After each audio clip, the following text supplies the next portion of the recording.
All right, something happened in real estate this week that I think most agents outside of Compass are going to scroll right past on their social media thread. And I want to explain why that's a huge mistake. Because the deal that Compass announced on Thursday doesn't just change things for Compass agents, it changes things for how listings potentially will work in this country going forward. And once you understand the mechanics of what they actually did, you can't unsee this, I swear. So let's get into it. All right. Now, before we do, just a quick note on the setup here. It's Saturday, no hat, no hoodie. The coffee is long gone. Guys, I normally do these on Sundays, but tomorrow is jam packed starting at 7 a.m. So I'm going to go ahead and do this a day early, actually an evening early before I head out for a fun night on the town. So this is how this works every single week. I do this research for myself first and foremost. I'll be honest with you. I do this for my role as the Vice President of Growth for Energy Realty, and it's because I actually need to understand what the heck is going on in this market that I am operating in. At some point, I figured if I'm going to go through all this anyways, I might as well put a camera on it and bring some people along with me. So here we are. My weekend ritual is now your Sunday market briefing. So let's go. All right. So a few things actually moved this week that's worth noting. Okay. So mortgage rates hit their lowest point since September of 2022. Freddie Mac's weekly survey came in at 5.98%. Guys, that is real. We are in the fives temporarily. Zillow is now forecasting rates to keep falling throughout the rest of 2026, which is a little bit different news from what we've been hearing. Pending sales are also tracking above last year's numbers, about 59,000 versus 56,000-ish roughly, which is the first sustained sign that the spring demand is actually starting to materialize. Days on the market, all right, this thing's ever creeping the wrong direction, but days on the market are still sitting at 64 days on national average, which is the longest we've seen since 2020. Buyers are out there. They're just moving a whole lot slower than most of the sellers would like them to.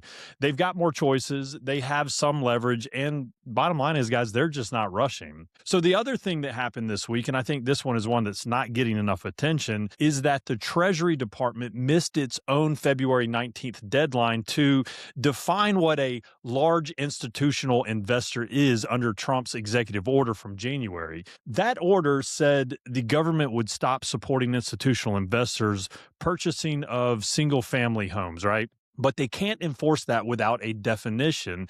And it's now more than 5 weeks into the order, and we still don't have a clear definition, right? That creates real regulatory overhang for a chunk of the investor market that doesn't know whether it falls under the rules or not. All right, now let's talk about the main event, the meat and potatoes, as we like to say here in the South, okay? So Thursday on Compass's Q4 earnings call, where, by the way, they reported the strongest Q4 in their entire history, record cash flow, record free cash flow, continued agent growth, all of that.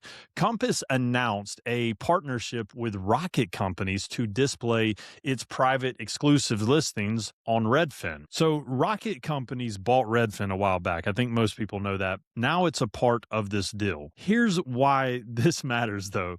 Compass uses what they call a three-phase marketing approach. A listing starts as a private exclusive, okay, shown only to Compass agents and their buyers. Then it goes into a coming soon status. This is when it hits the MLS. Zillow enacted a policy called the Listing Access Standards that says if you publicly market a listing for more than one business day without it being in the MLS, Zillow won't show it. Now, Compass, needless to say, hates this policy. They sued Zillow over it, right? All the big news the past couple of weeks. A judge denied their request for temporary block on the policy earlier this month. So the lawsuit continues, but in the meantime, Zillow's rule stands. So what does Compass do? They do what they got to do, right? They find a distribution that doesn't play by Zillow's rules. What's that? I'll tell you. Now, Compass private exclusive listings can be displayed on Redfin, which is the second largest real estate portal in the country. And Robert Redfin said on the investors call that, and I'm paraphrasing here, but that Rocket on their side, he doesn't see how MLSs are going to keep enforcing restrictions against how agents use Compass's marketing approach because the MLSs are going to lose what they call their moral narrative. What he means by that is the MLS argument for requiring quick public listing has been this is about transparency and equal access for consumers. Okay. If Compass has a major consumer facing platform displaying its listings with full transparency, then the argument gets a lot harder to make, and MLS enforcement gets a lot harder to justify. Guys, understand this. This is not a Compass story. I want to be really clear here. This is an industry infrastructure story. If you're a buyer's agent and your primary sourcing strategy is your MLS auto alerts, you might have an upcoming gap in your game that we need to sort through. Compass's private exclusive listings, which are high value properties in a lot of markets, may not show up there until they've already been exposed to Compass agents and the Compass buyers in their ecosystem, and now also agents that are browsing Redfin before they ever hit the MLS. Okay, you're seeing them last. That's a problem you should start thinking about right now. Okay, if you're a listing agent, sellers are going to start asking you more sophisticated questions about your marketing strategy. Where does my listings go? When does it go there? Who sees it first? The old answer of I put it in the MLS and it goes everywhere is getting harder to defend as a complete answer.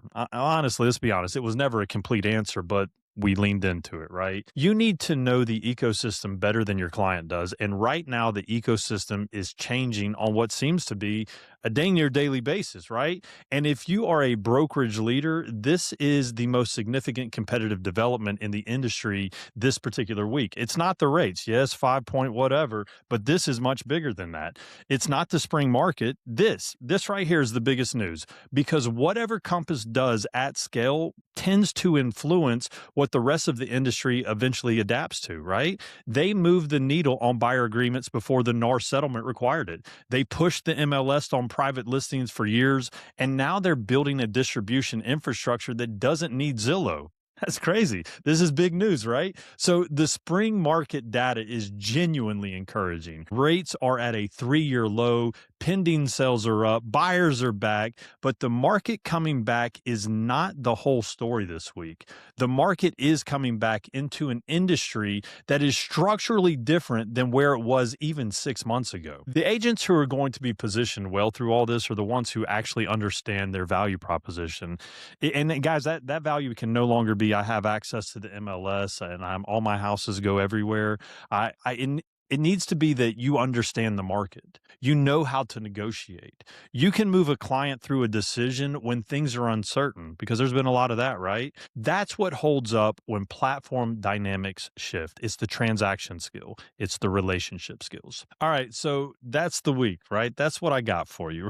Rates are falling. Spring demand is building and the listing ecosystem just took a significant structural hit that most people aren't talking about yet. But we need to. If this type of analysis is useful to you, if this is how you like to think about the market, subscribe, drop a comment, and share it with somebody who's paying attention. I'd appreciate it. I do this every single week. I'd be glad to have you along for the ride. I'll see you next Sunday.